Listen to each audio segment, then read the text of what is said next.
Before anyone calls you a genius, doctors measure you in centimeters. You were born in Rosario, Argentina on June 24, 1987. Your father, Jorge, works in a steel factory. Your mother, Celia, helps keep the house standing in the quiet ways nobody notices from the outside. At home, football is not a dream yet. It is just what happens after school, in the street, with your brothers, your cousins, and any ball that still rolls straight. You are small, so small that adults look at you twice before letting you play. But when the ball reaches your left foot, the argument usually ends. Your grandmother sees it early. She takes you to Grandoli, a small neighborhood club where nobody is expecting history to walk onto the pitch in tiny boots. The coach looks at your size. She looks at your feet. She insists. So you play, and suddenly the bigger kids stop looking bigger. You slip between them before they can touch you. You do not run through the game. You almost hide inside it. A shoulder drops, a touch goes left. The ball stays close enough to feel like part of your body. Every goal feels like a secret your grandmother already knew. Years later, every time you point to the sky, people will understand who you're talking to. By the time you reach Newell's Old Boys, people are already whispering. Your team scores goals for fun. They call it the Machine of '87. You were still quiet, still small, still the boy who says less than everyone else and does more with one touch. But outside the pitch, the truth is getting harder to ignore. Other boys grow. You do not. The doctor's words enter your house and change the sound of everything. Growth hormone deficiency, treatment, injections, money. Every night, football has to share the room with a needle. Your family tries to find a way. Clubs can see the talent, but talent is easy to admire when someone else has to pay the bill. There are promises, conversations, almosts. Then, Barcelona hears about you.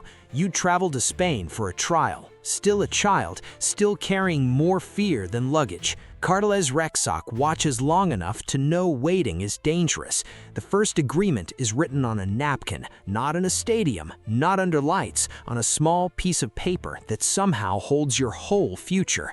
But the paper does not tell you what leaving feels like. It does not tell you about the airport or your mother's face or the way Rosario starts becoming smaller through a plane window. You are 13 years old. The dream finally says yes, and the first thing it asks you to do is leave home. Barcelona does not feel like the future at first. It feels like a room where nobody knows how quiet you are. At La Masia, the other boys already understand the city, the jokes, the rhythm of the place. You understand almost nothing except training.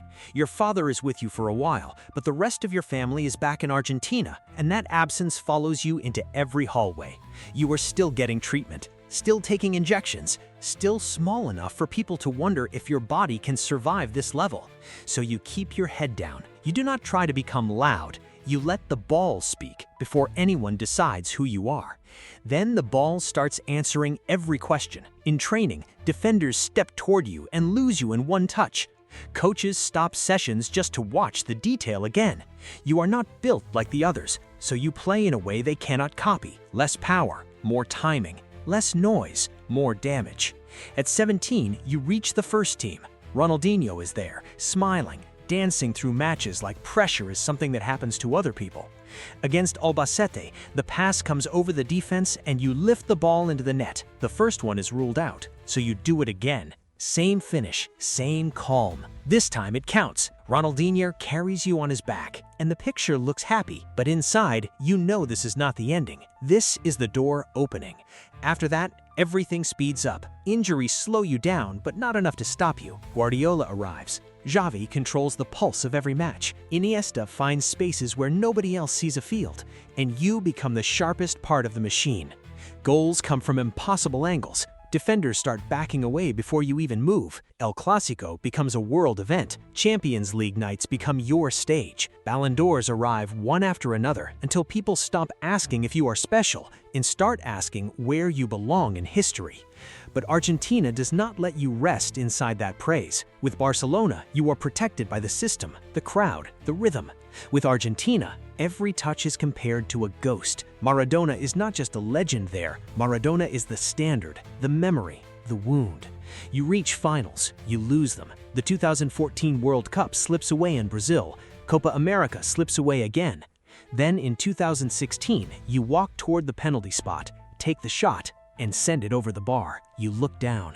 The stadium is still loud, but something inside you goes silent. You have won almost everything a player can win, but in the one shirt that should feel closest to home, you feel further away than ever. You say the national team is over for you, but Argentina is not something you can walk away from like a club. It is in your accent, your family, the streets that raised you, the first shirts you ever wore. So you come back, not because the pain is gone, not because everyone suddenly understands you. You come back because leaving feels worse. The shirt still hurts, but it still belongs to you.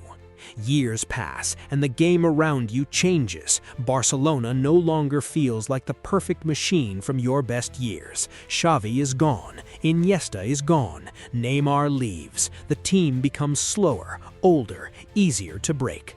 You still score, you still rescue matches, you still give the crowd moments that make them stand up before the ball even hits the net.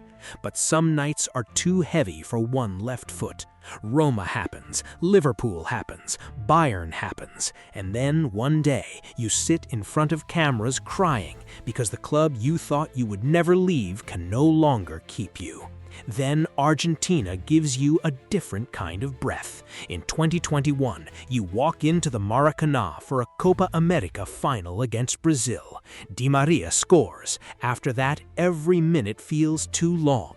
Every clearance feels like a lifetime.